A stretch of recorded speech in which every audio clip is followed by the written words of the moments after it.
I will come to this later and talk about what our Honorable MOS for Home, Shri Kiren Rijiju, had talked about food habits and how people should not infringe on other people's food habits because this is a vast country. And I fully support this minister because even in this, I endorse this minister because in this dark times, there still are a few voices, maybe staccato, maybe abrupt, but they are talking sense. Let us take hope, because I believe this land is a blessed land. It is not a land where we will be permanent.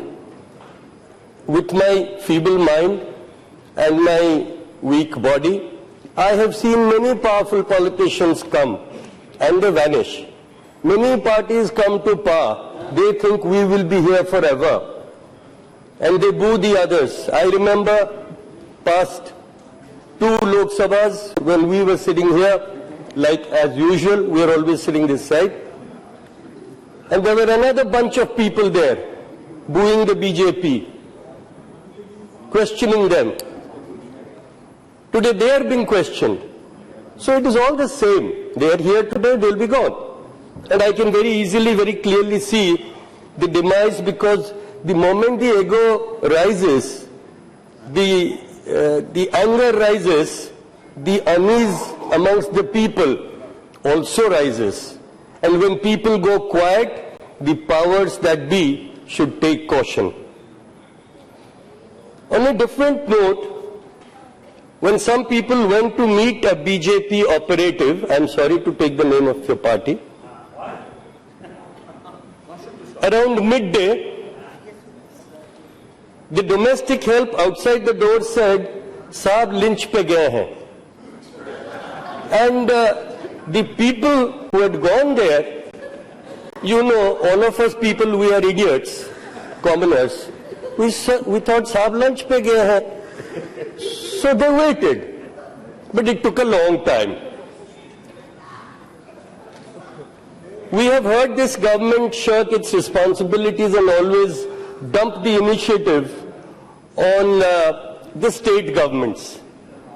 But let us be very clear, law and order is definitely a state subject. It is not a subject of the federal government. Like Paswanji said very clearly, we do not wish that you should put your central forces and force a state government to take a certain action. But overriding everything is the mindset that the union government propagates. And you, at the helm of affairs of this country, what image are you creating of India today? The image is not of you traveling with different jackets every day. The image is of what is happening at this country, the evil deeds that are being fostered at the cost of the very fabric of this society.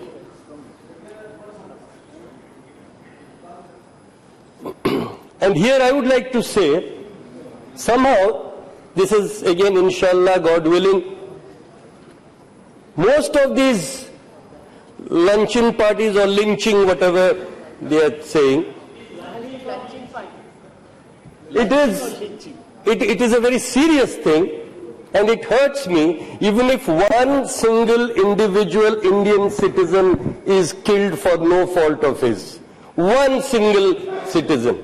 I am not a cold-blooded person who will say that if 150 people died because they had to stand in the queue in front of ATMs and banks, it's a small price to pay for the whole country.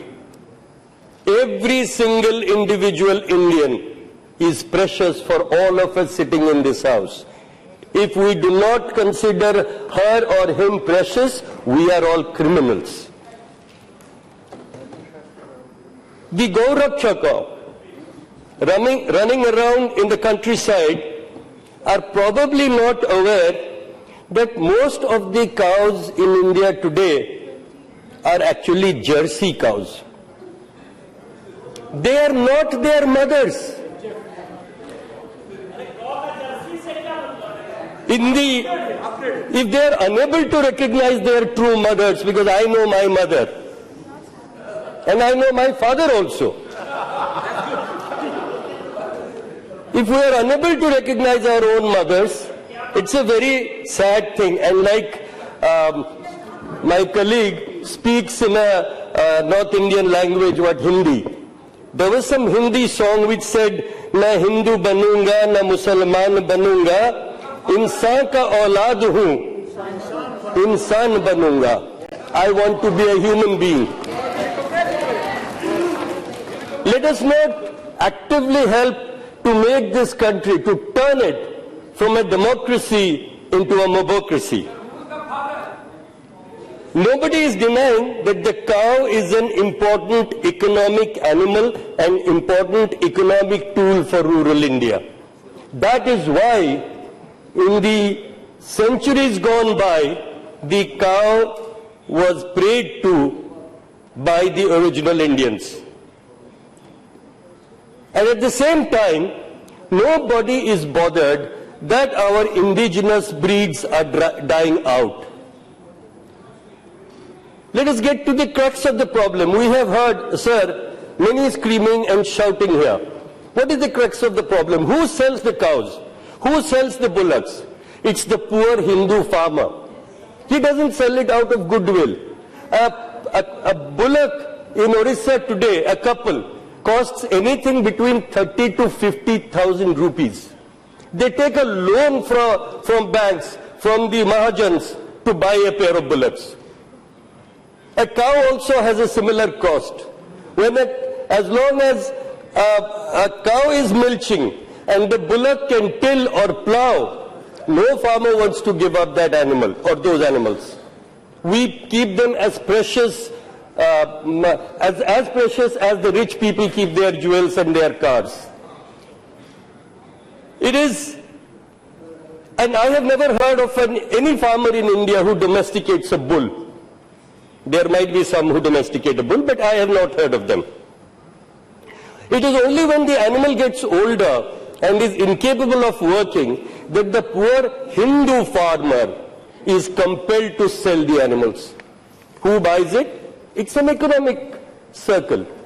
It could be another Hindu, it could be another Muslim, it could be somebody who is part of the cycle and the animal is carried forward.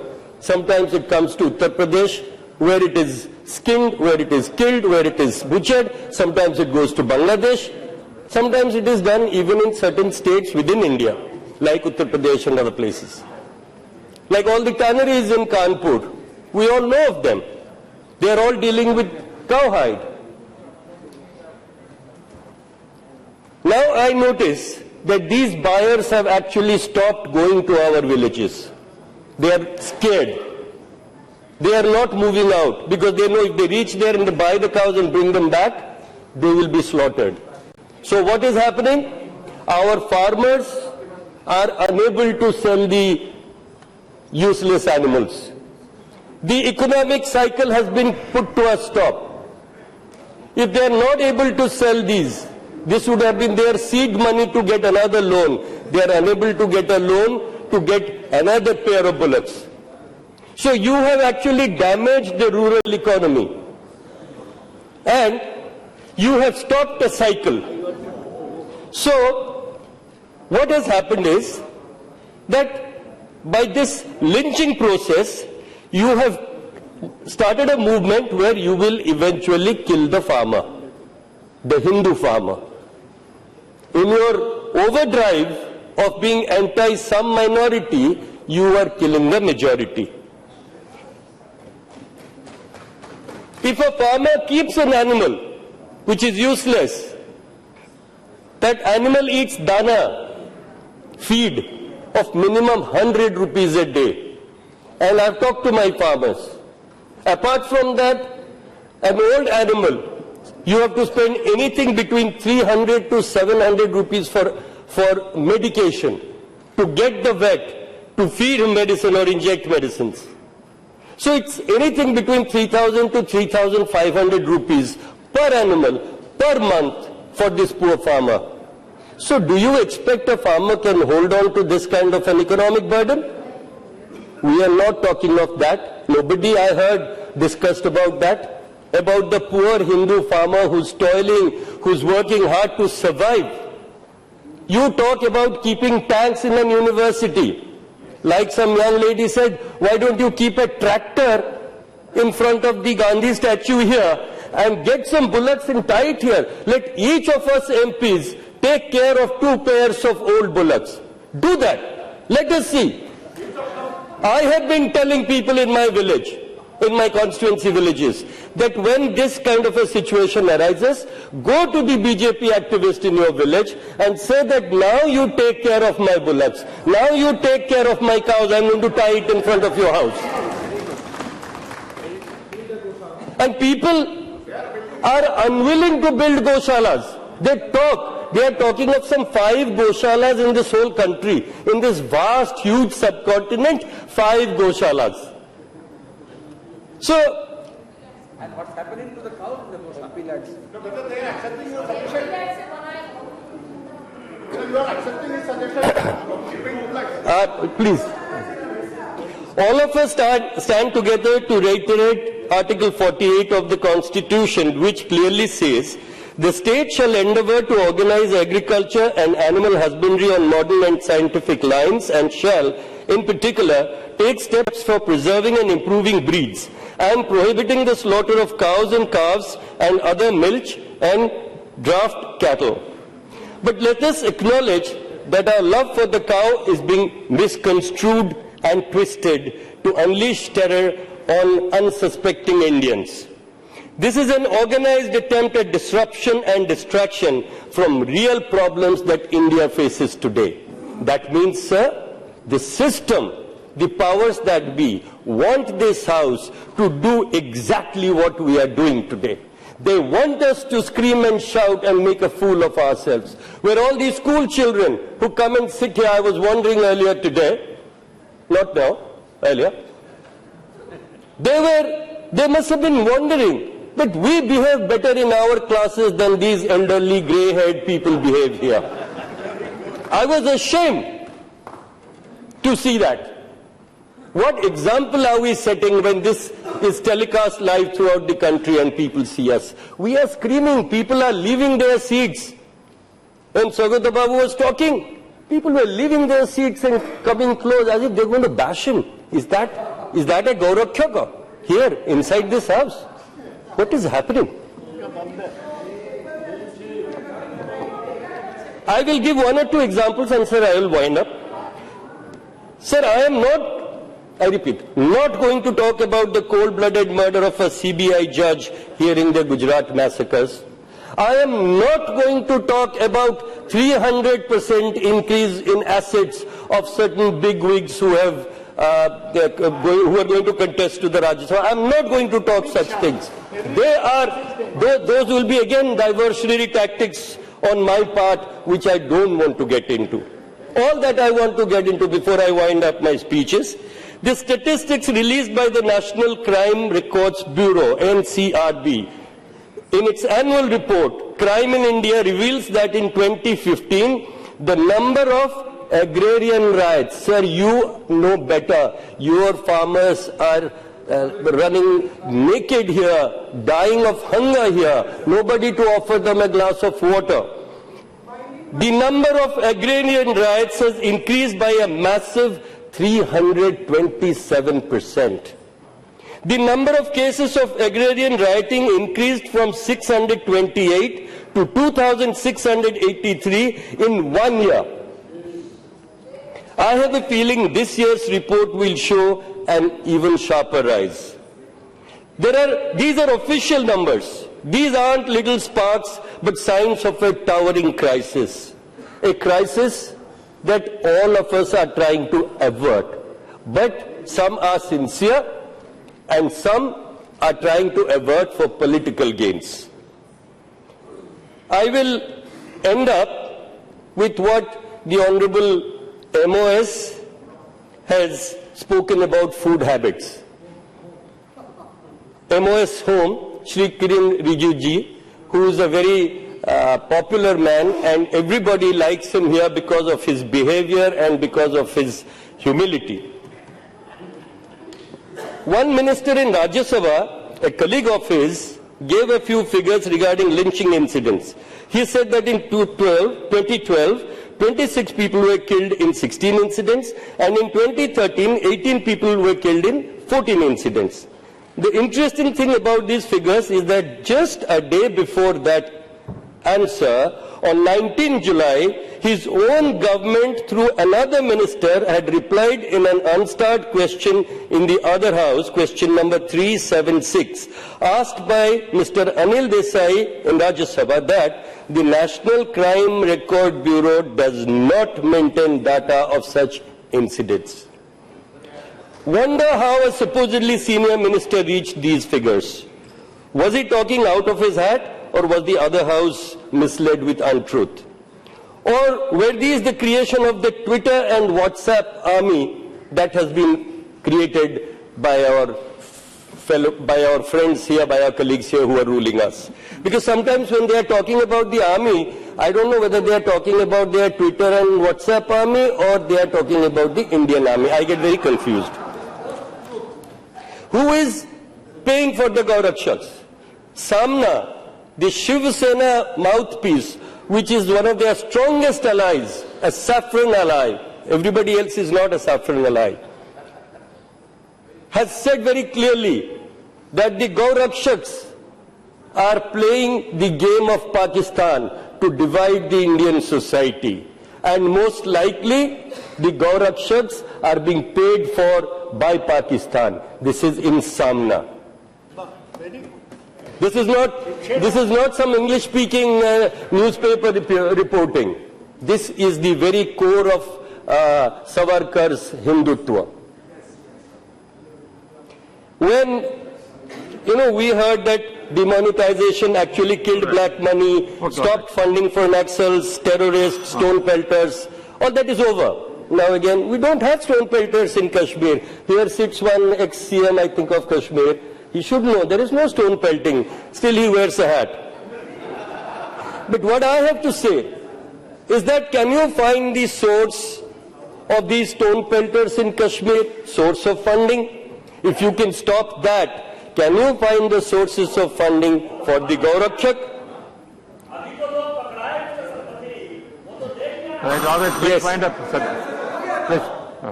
Sir, one last part.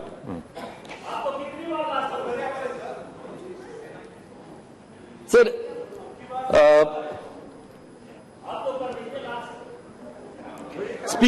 sir, we had one more incident I will narrate and I will wind up. We had a very honorable, and I felt personally, one of the very gentlemanly union ministers, Mr. Manohar Parrikar, who was earlier the Chief Minister of Goa, came here as the defense minister, not a small-time state minister or ordinary cabinet minister, but the defense minister of the cabinet, of the union. And I could visually see the gentleman very disturbed whenever he was sitting here.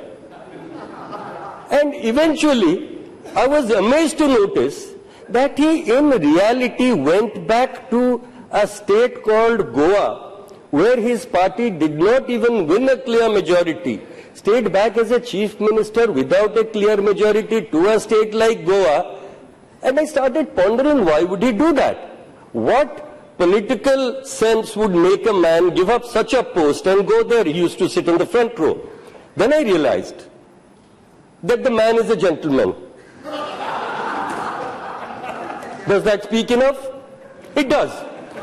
Because he is one person, as the Chief Minister of Goa, he has said, if need be, I will import beef from neighboring states of Karnataka and Maharashtra to feed my people. Feeding his people, his subjects, is the most important aspect of any ruler, any king, any democratically ruled ruler. And similarly, when Mr. Kiren Rijiju, replying to a gentleman, I do not know why somebody did not migrate to Pakistan and stayed here to attack your food habits, when Mr. Kiren Rijiju said that you must not equate the Northeast with your Haryana or your Bihar or your UP.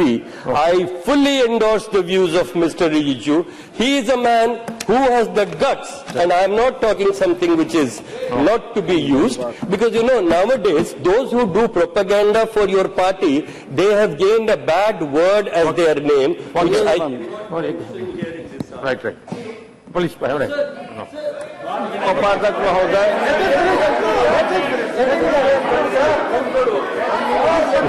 wind up. You said last. One आपको time मिले नेताजी, आपको time मिलेगा। नेताजी, आपको कौन बंद कर सकता है? हम तो बहुत छोटे हैं। I am speaking Hindi for you, Satpathy, please wind up, please. Already we have. So I support Kiren ji that he has the guts, and he is not somebody who is into propaganda and who can be labeled that. He is somebody who has stood up for his food habits. Sir, everybody has the right to privacy.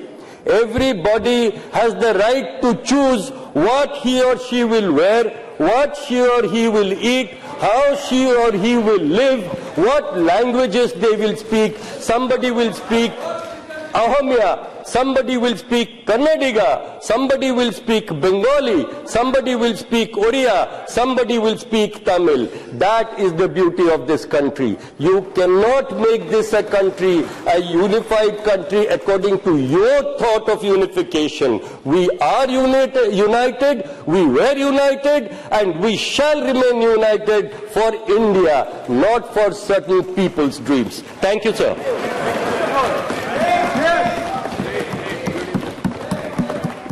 Does it mean that Mr. Rijiju eats? No, please. Don't bring the controversy, no, please. It is a private, under he said the privacy cannot be revealed. Please. उपाध्यक्ष महोदय, आपको बहुत बहुत धन्यवाद।